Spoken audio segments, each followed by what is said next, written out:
샬롬, 반갑습니다. 어젯밤에 편히 주무셨습니까? 아마 열대야 때문에 습도도 높고 그래서 잘 주무시지 못한 분들도 계신 줄로 믿습니다.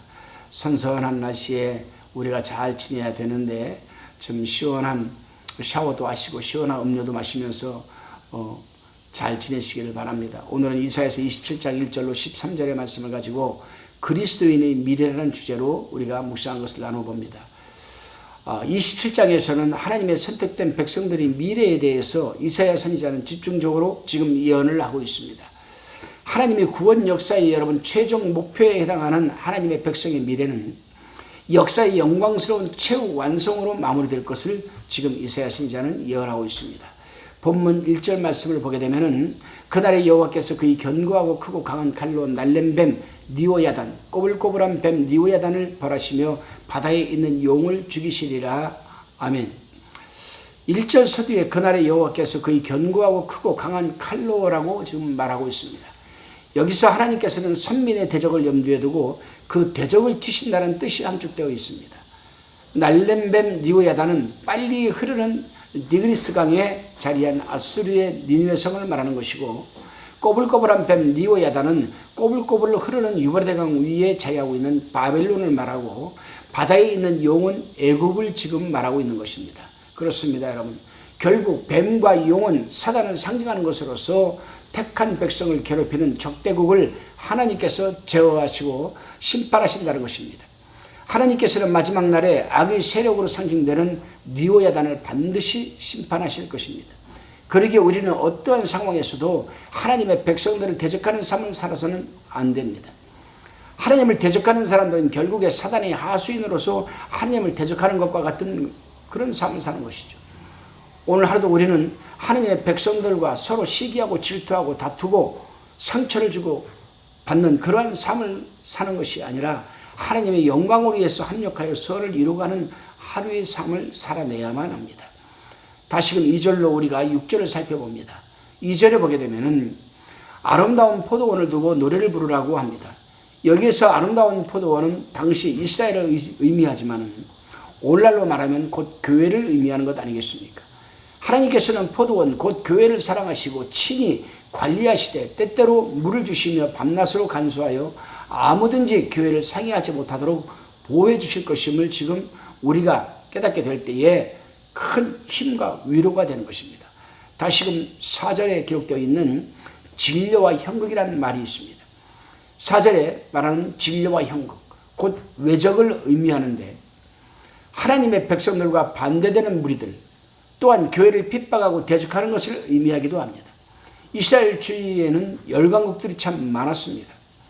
하나님은 포도원 즉 교회에 대하여 애착심이 많으셔서 이들 이 강대국들을 소멸하심으로 포도원 즉 교회를 보호하시고 말일에는 이스라엘 회복과 부흥으로 결실하는 민족이 될 것이라고 이사야 선지자는 예언을 하고 있습니다. 주님께서 보게 요한복음 15장 5절에서 이렇게 말씀하셨습니다.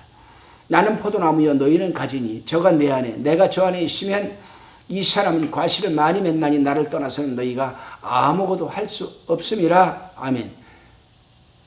그렇습니다, 여러분. 성경 역사적으로 보게 되면은 이스라엘 백성들이 하나님을 떠나서는 아무것도 할 수가 없었습니다. 할 수 있었던 것은 강대국에 짓밟혀서 포로로 붙들려가고 그 강대국을 위해서 열심히 땀 흘리며 고통스러운 노동살이 한 것밖에는 없었습니다. 그렇습니다. 오늘날도 이러한 부분은 마찬가지입니다. 하나님의 백성이 하나님을 따라서는 할 수 있는 것이 아무것도 없다라는 사실입니다. 우리 인생이 70이요 강건하면 80인데 그 80의 세월이 수고와 슬픔뿐이라고 시편 기자는 교훈하고 있습니다. 지금의 내가 20대 30대 젊은 것 같아도 여러분 내 하는 일을 하다 보면 어느새 우리는 50, 60대가 되고 어느새 70대 80대가 되는 것 아니겠습니까? 그때서야 이제 하나님의 일을 좀 해보자 했는데 문제는 벌써 80대, 90대가 되고 말았다는 겁니다. 일어나고 싶은데 몸이 따라주질 않습니다. 그래서 전도서 12장 1절에 보게 되면 너는 청년이 때 곧 곤고한 날이 이르기 전 나는 아무 낙이 없다라고 할 해가 가깝기 전에 너희 창조주를 기억하라. 이렇게 말하고 있습니다. 그렇습니다. 우리는 조금이라도 젊었을 때 조금이라도 걸을 힘이 있을 때 우리는 하나님의 일을 감당해야만 합니다. 우리 하나님의 백성들은 말라져가는 가지가 되어서는 결코 안 되죠. 포도나무 되시는 예수님께 잘 붙어져 있는 가지가 되어서 주님으로부터 공급되어지는 신령한 영양분을 잘 공급받고 흡수하여서 무수하게 알려지는 가지가 되어 많은 신앙적 열매를 맺어가야만 합니다.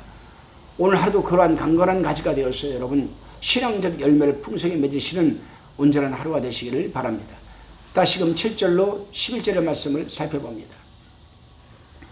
7절 말씀에 보게 되면 하나님의 백성들이 불순종함으로 해서 받는 벌에 대해서 예언하고 있습니다. 그러나 하나님의 백성들은 공격하고 괴롭게 하는 자들이 받는 벌과는 그 내용과 성격이 전혀 다른 차원의 지금 벌을 말하고 있습니다. 그렇습니다.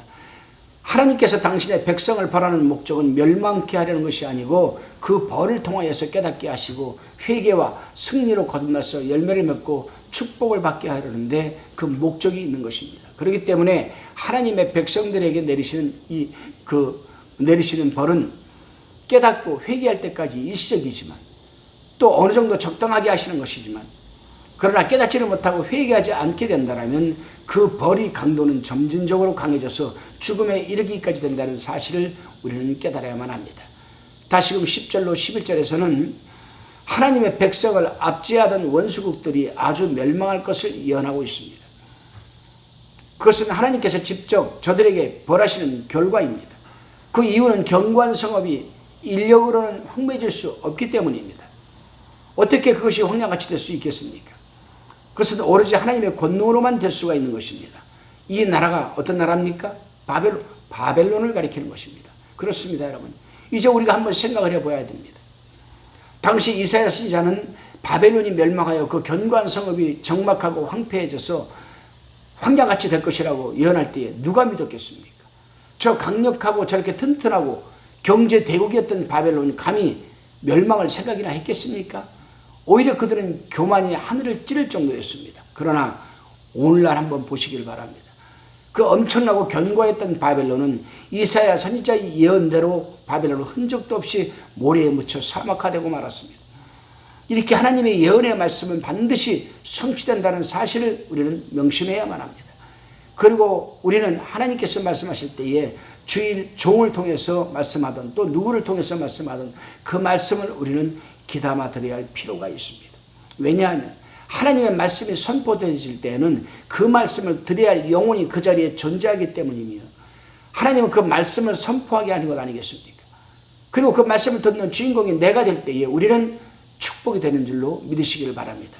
또한 우리가 명심해야 할 것은 신실하게 성령의 조명을 받고 있고 또 말씀에 반듯하게 서 있는 주의 종들이 외치는 말씀이나 권고의 말씀을 한 귀로 듣고 한 귀로 흘려서는 절대로 안 된다는 겁니다.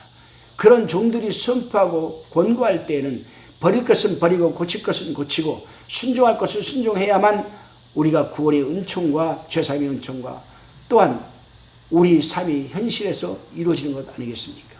물론 사입이나 유사기독교 단체, 이단 그리고 신비주의에 붙들려 있고 신실한 종이 흉내내는 거짓 종들이 하는 말들이나 권고는 주의하고 경계를 해야만 할 것입니다. 다시 그 본문 12절로 13절의 말씀을 살펴봅니다. 여기서 창이라는 하술은 아수르하고 바벨론입니다. 애굽시대에는 애굽을 상징했습니다. 이 나라들은 당시에 열방을 대표하는 강대국들 아니겠습니까? 그 나라에 큰 나팔을 울리니 아수리 땅으로 쫓겨난 저들은 아수리 포로들과 애굽으로 도망간 자들을 가리키는 그런 말씀입니다. 그들은 동서남북에서 돌아올 것이라고 이사야는 지금 예언하고 있습니다. 그렇습니다, 여러분. 이사야 선지자는 이제 메시아 시대의 도래, 즉 예수 그리스도의 초림과 복음운동을 전망하면서 지금 하나님께 감동을 받아 예언하고 있습니다. 물론 이것이 아수르나 바벨론에서 포로가 되었던 이스라엘 백성들이 포로되는 환경에서 유다에 돌아온다고 예언하고 있지만 실상 이것은 신령한 의미가 강조되고 있는 예언으로서 곧 세계 각국에서 하나님을 공경하는 백성들이 주님께 모일 것이라는 당시를 기준해서 미래지향적으로 예언의 말씀을 선포한 것입니다. 그런데 한번 보세요. 당시 이사야 선지자가 이 말씀을 예언할 때에 그 말씀을 사람들이 이해를 했겠습니까? 그렇기 때문에 호세아 선지자가 깨닫지 못하는 백성은 망할 것이라고 누누이 얘기를 하는 겁니다. 우리는 한치 앞도 내다볼 수 없는 유한적이고 제한적인 존재입니다. 지금도 이사야 선지자 같은 종이 나타나서 미래 지향적인 예언의 말씀을 한다면 과연 믿을 수 있는 사람들이 얼마나 되겠습니까? 그러나 이사야가 당시 예언한 그대로 지금 전 세계에서 얼마나 많은 사람들이 하나님을 믿고 죄사함의 은총과 구속의 은혜를 누리고 있으며 천국 백성이 되어서 천국을 향한 발걸음을 걷고 있지 않습니까? 이렇게 하나님의 말씀은 예언의 능력과 성취의 능력이 있는 것입니다. 그렇기 때문에 오늘날도 우리가 하나님의 말씀을 듣거나 읽게 될 때에 성령의 감동을 통한 믿음과 순종적 삶이 저와 여러분에게 임하시는 하루가 되시기를 바랍니다. 기도하시겠습니다. 주님, 마지막 날의 원수들은 완전히 파멸하여 재기분명의 상태가 되는 반면에 우리 하나님의 백성들은 성도가 되어 온전히 구속을 받아서 하나님의 영광에 들어가게 됨을 감사와 영광과 찬양을 드립니다. 비록 우리가 지금은 힘들고 절망적인 상황에 처해 있다 할지라도 두려워하거나 절망하지 말게 붙들어 주시고 언제나 신실하신 우리 주님을 바라보면서 그럼에도 불구하고 감사한 마음으로 때가 되기까지 인내하며 승리함을 살아내게 하옵소서. 언제나 신실하신 우리 주 예수 그리스도의 이름으로 기도하옵나이다. 아멘.